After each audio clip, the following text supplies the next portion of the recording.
Bem-vindos, eu sou Luiz Castelo e neste vídeo, dando continuidade ao assunto capacitores, vamos falar o que acontece quando eu coloco um dielétrico diferente do vácuo entre as placas do capacitor. A gente já sabe que um capacitor são duas placas condutoras, o formato que você escolher para essas duas placas condutoras, e entre elas tem que ter um dielétrico. Até este momento, o nosso dielétrico era o ar ou o vácuo. A gente estava considerando essas duas coisas como dielétrico. E são dielétricos, eles não conduzem eletricidade, eles são isolantes. Foi definido que o vácuo tem uma constante dielétrica de valor 1.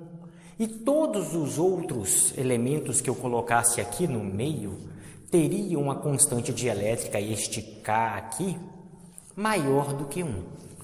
Toda vez que a gente considerou ar ou vácuo, a gente considerou o ar valendo o mesmo que o vácuo. Porque, reparem, o ar é muito pouca coisa diferente do vácuo. O vácuo tem o valor 1 e o ar tem um valor só depois, lá na quarta casa decimal, diferente de 0. Até a terceira casa decimal, ele ainda valia exatamente 1. Mas o que acontece quando eu coloco algo diferente do valor 1, vamos supor o ar sendo 1, com um capacitor? Gente, o que a gente vai querer calcular aqui é a capacitância quando eu coloco alguma coisa não condutora aqui no meio. A gente já sabe...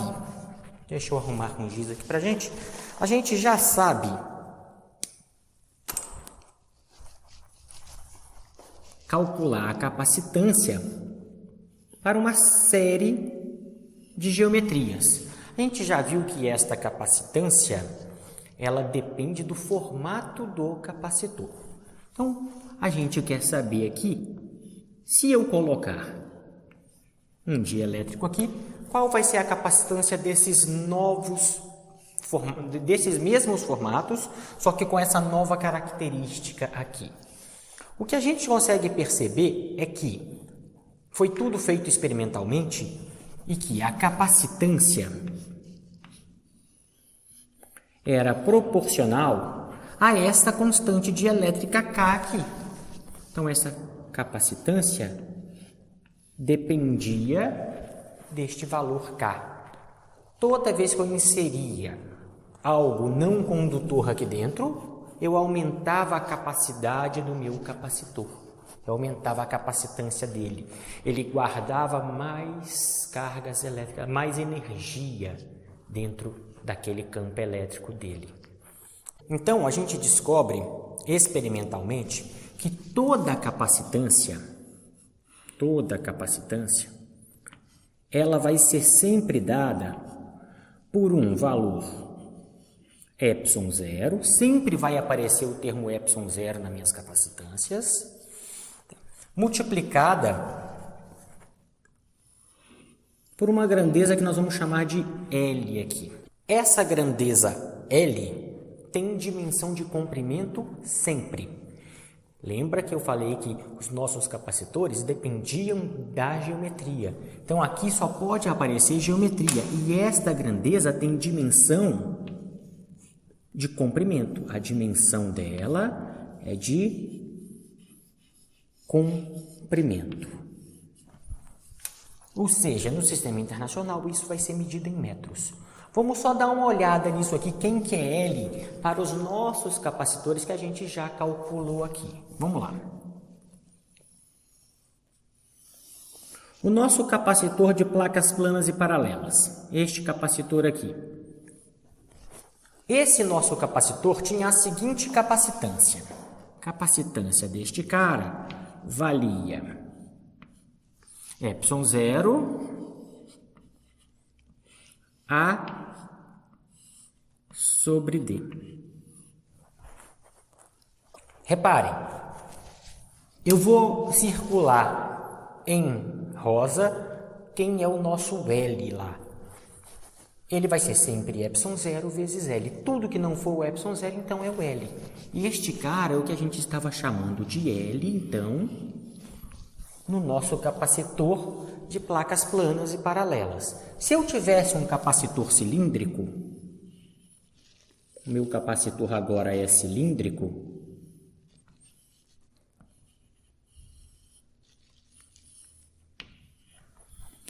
quem é a minha capacitância? A gente já fez o cálculo dessa capacitância e essa capacitância valia 2ε0 L sobre Ln de B sobre A. Essa era a capacitância do meu capacitor cilíndrico. Ah, tem um π ali que eu esqueci, 2πε0. Vamos corrigir aqui que ainda dá tempo. 2πε0. Então, quem é este L aqui?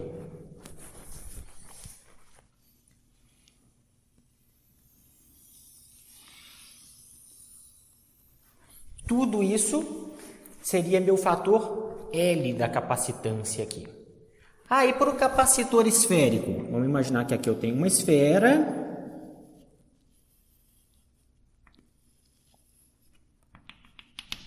Vamos imaginar que aqui eu tenho a minha esfera e a capacitância da esfera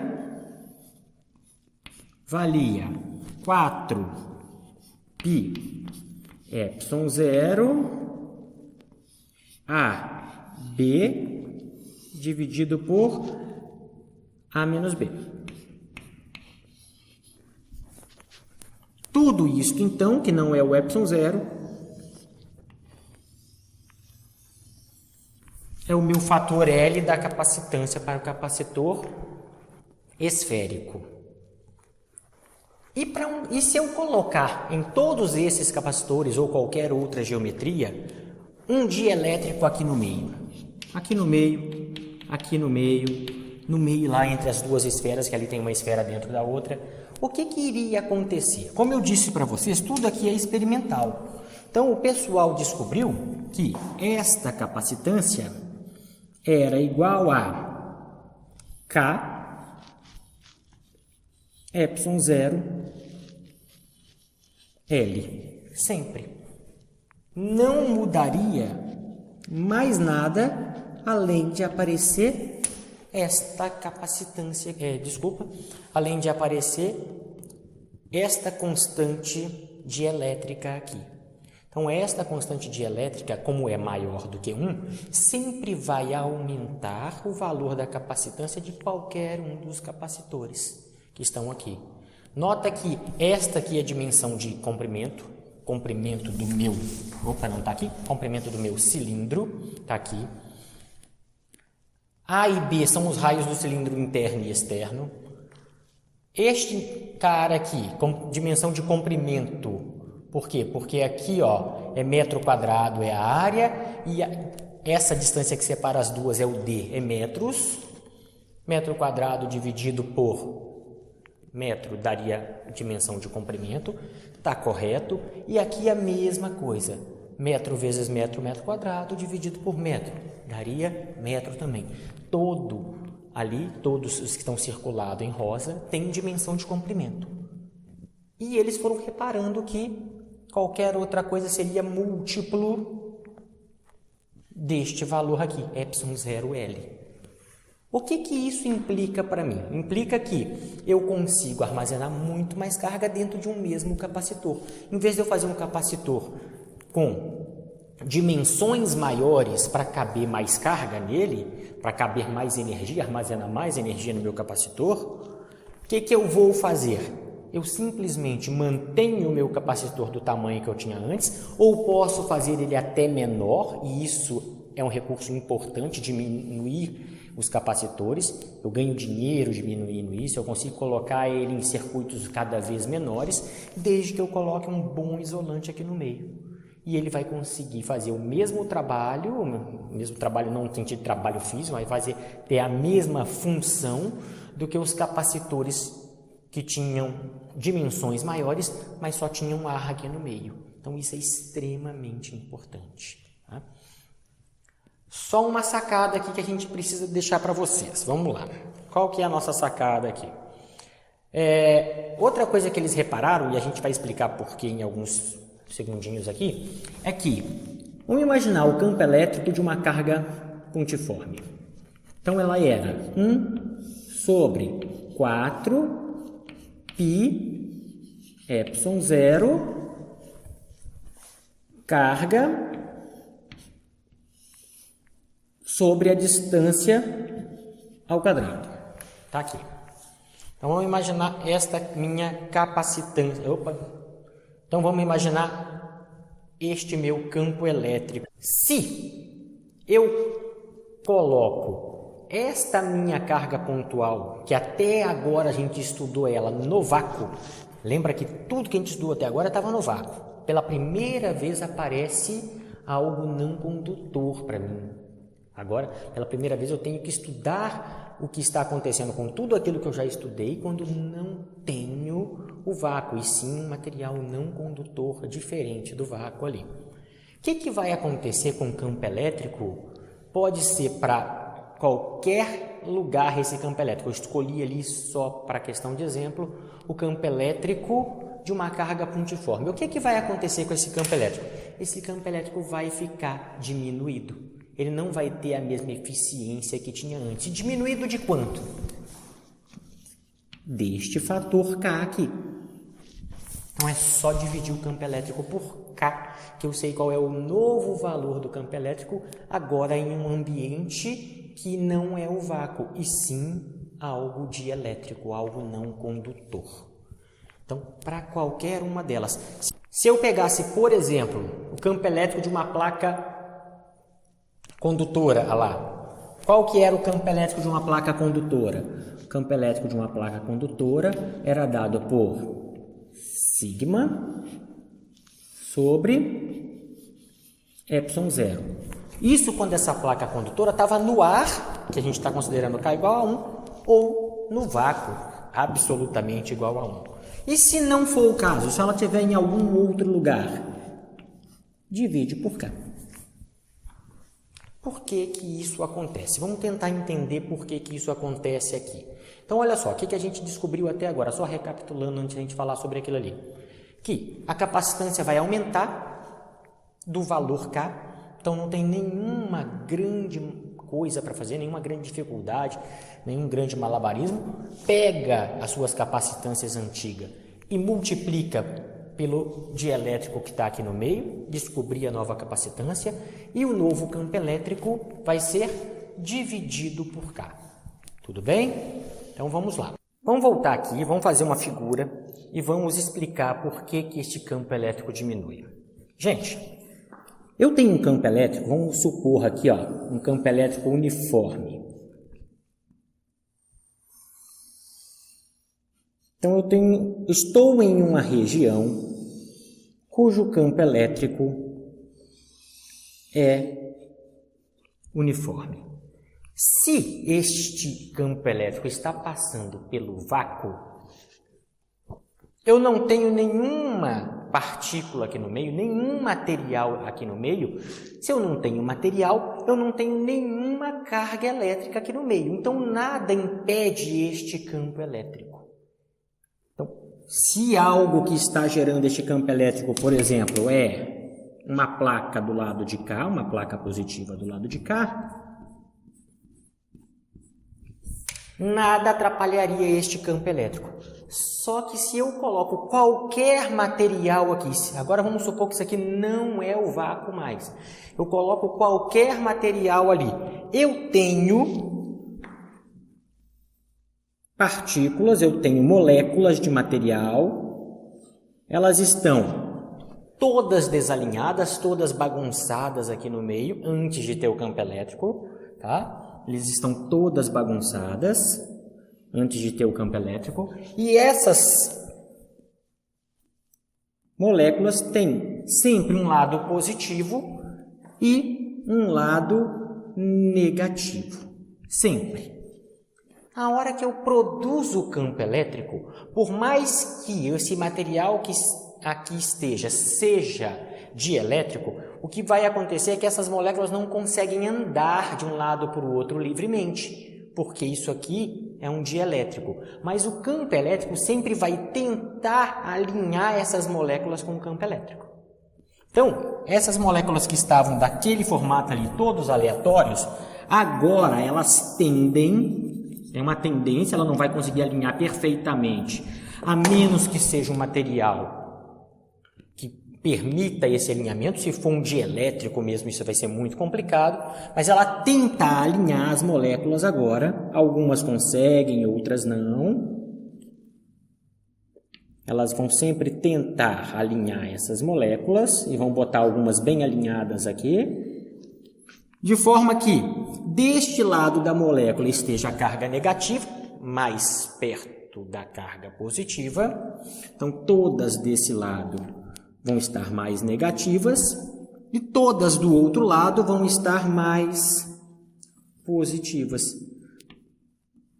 Por quê? Porque positivo repele positivo e positivo atrai negativo. Logo, este campo elétrico aqui, que vivia sozinho antes de eu inserir um material no meio dele, não tem mais isso.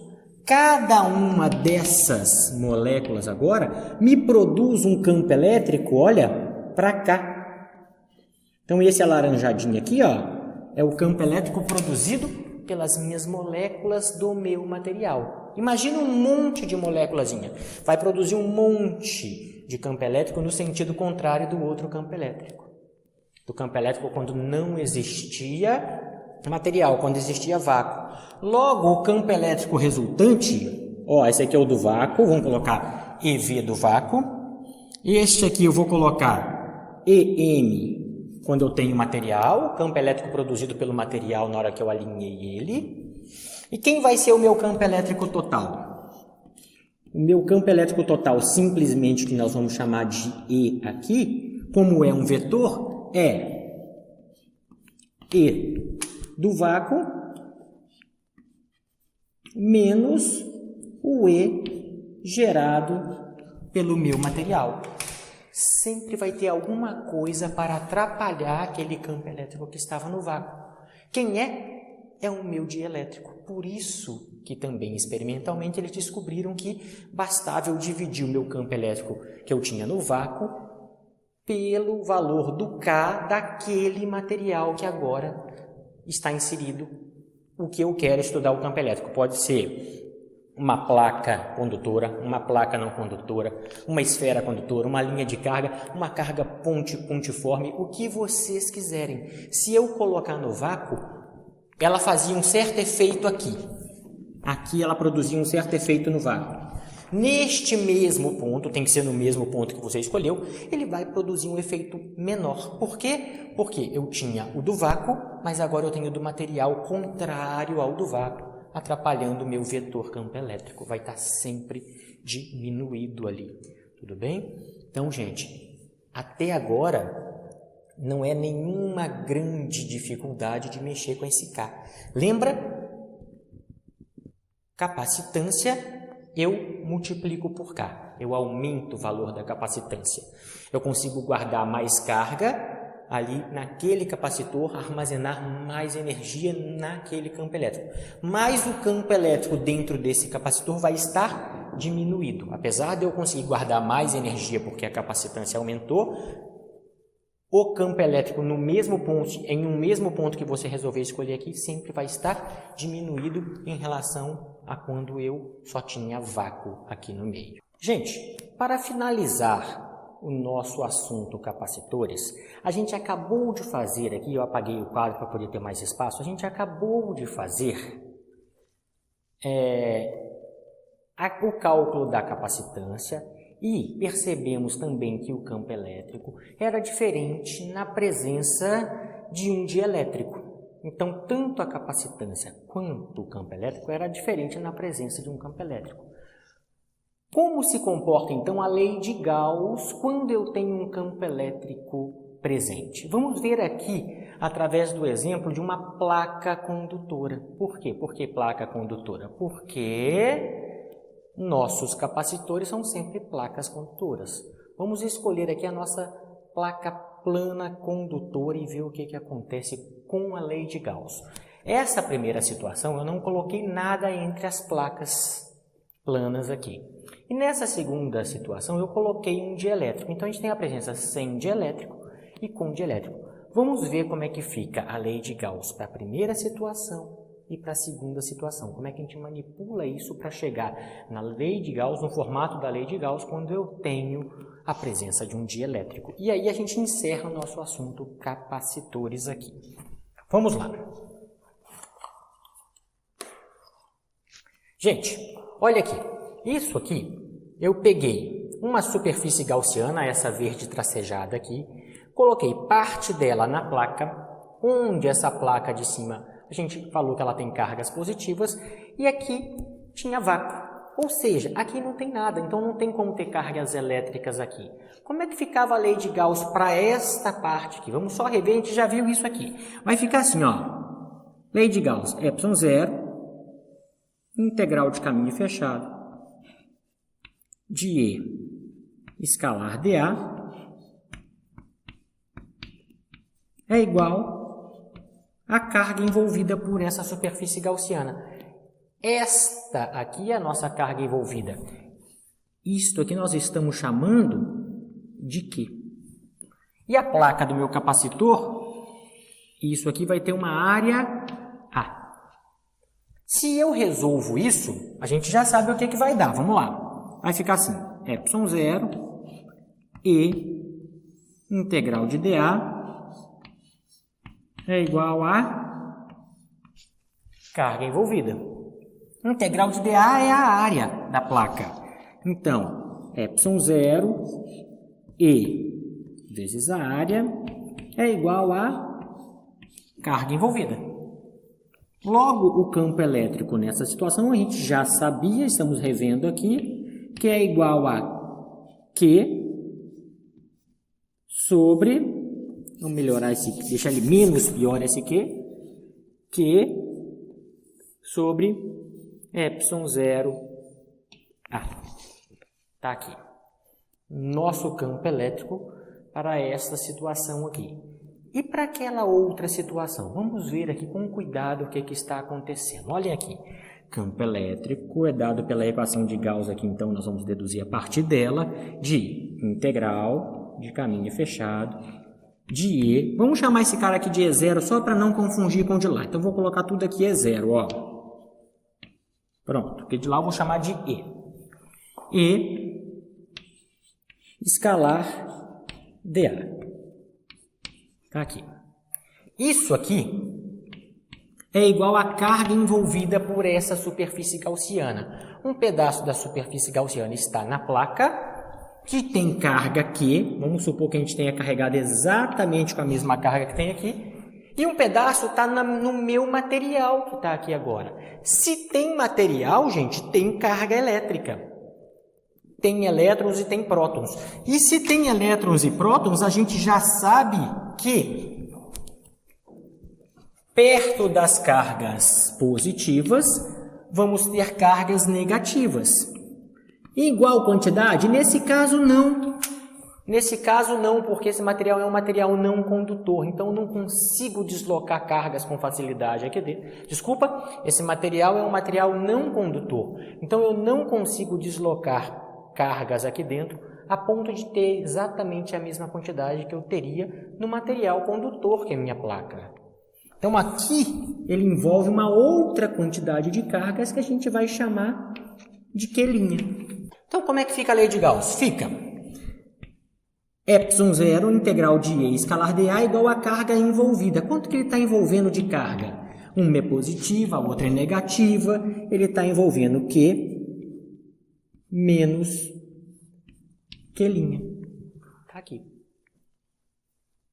Então, esta é a partida para a gente tentar descobrir qual é o campo elétrico gerado aqui quando eu tenho um material aqui no meio. Para descobrir a lei de Gauss, como é que eu aplico a lei de Gauss quando eu tenho um material dielétrico aqui no meio. Vamos lá? Vamos fazer isso aqui. Isso aqui vai ficar assim, ó. ε0 E integral de dA é igual a Q menos Q'. Até aqui, nada difícil. Integral de dA é A. Então, ε0 e A Q menos Q'. Tá aqui.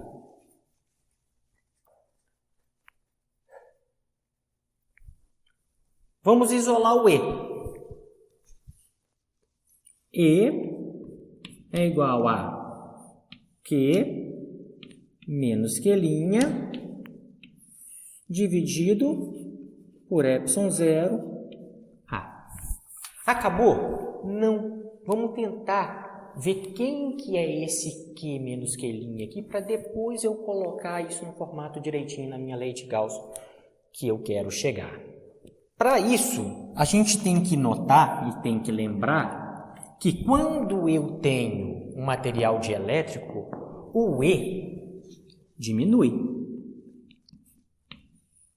Por isso que um eu chamei de E e o outro eu chamei de E0. O E gerado por este cara aqui é menor que o E gerado aqui. Quanto menor, divide por K. Então, este E vale aquele outro E dividido por K. Mas aquele outro E eu sei calcular. Olha ele aqui. Vamos lá, então. Este E é igual a isso, Q menos Q', ε0 A, mas também é igual a este E dividido por K. Vamos já pegar este E, já sei quanto que ele vale, dividir por K. Ele é igual, então, a Q sobre K ε0 A. Presta bem atenção, então, o que eu fiz? Duas igualdades. Este E é o E sem o dielétrico dividido por K, tá aqui, e este E também é isso. Então, eu tenho uma igualdade tripla aqui. Até agora, a gente não fez nada de muito complicado. A gente está fazendo uma comparação entre o sem dielétrico e o com dielétrico, tudo bem? Vamos fazer essa comparação aqui agora, ó. Vamos comparar este lado da equação com este lado da equação. E vamos ver o que acontece. Eu vou deixar aqui, ó, só o Q e o K. O resto eu vou passar para lá. Esse aqui é a minha novidade no meu sistema. Então, vamos deixar lá do lado de lá. Vai ficar assim. Q sobre K é igual o meu E. Lembra que o E sem o zerinho é o dessa situação que eu quero estudar. É o E que multiplica ε0, passou multiplicando, A passou multiplicando. Tá aqui. Vamos dar seguimento, então. Mas repare que se eu passar este ε0 e este A para o lado de cá, dá exatamente quem, ó? Q menos Q'. Então, vamos escrever aqui, ó. Mas, agora eu vou comparar essas duas. Vou deixar só o Q e o Q' de um lado. Q menos Q' é igual a E ε0 A. E ε0 A. Logo, gente, este cara aqui, ó, é exatamente Q menos Q'. Vamos ver então quem que era Q menos Q'. Q menos Q' vale Q sobre K. Nota aqui, ó, a carga total envolvida agora pela minha superfície gaussiana é uma fração da carga antiga. Tinha que ser, ele não consegue pegar a carga toda mais, é uma fração. E o mais legal é que ela é uma fração da carga antiga, ela é exatamente a carga antiga dividida por K. Então, como é que fica este cara aqui? Este É só trocar Q menos Q' por Q sobre K. Este lado aqui vale Q sobre K. Está provado nessa parte do quadro aqui. Então, a lei de Gauss fica aqui. ε0 integral de E escalar dA era igual a Q menos Q', mas eu já sei quanto que é Q menos Q'. Então, ele é igual a Q sobre K. Vou pegar esse K e passar aqui para dentro, para deixar só Q do lado de lá, para ficar neste formato aqui. Vai ficar, então, que ε0 integral de K, passei o K que estava dividindo para cá, multiplicando, K e escalar dA. Isso aqui é igual a Q. Esta é a lei de Gauss quando eu tenho a presença de um dielétrico. Tem um outro formato de escrever ela, que a gente dá um nome para este cara aqui, ó. Se eu passar o ε0 lá para dentro, eu posso, ele é constante. O normal é tirar a constante da integral, mas se eu jogar ele lá para dentro, todo este bloco, ε0, K, vetor campo elétrico, recebe o nome de um vetor. E a lei de Gauss basta ser escrita como a integral de D escalar dA igual a Q. Ou seja, a gente está chamando esse balãozão alaranjado aqui de D. E este D recebe o nome de deslocamento elétrico. Então, isso é a lei de Gauss.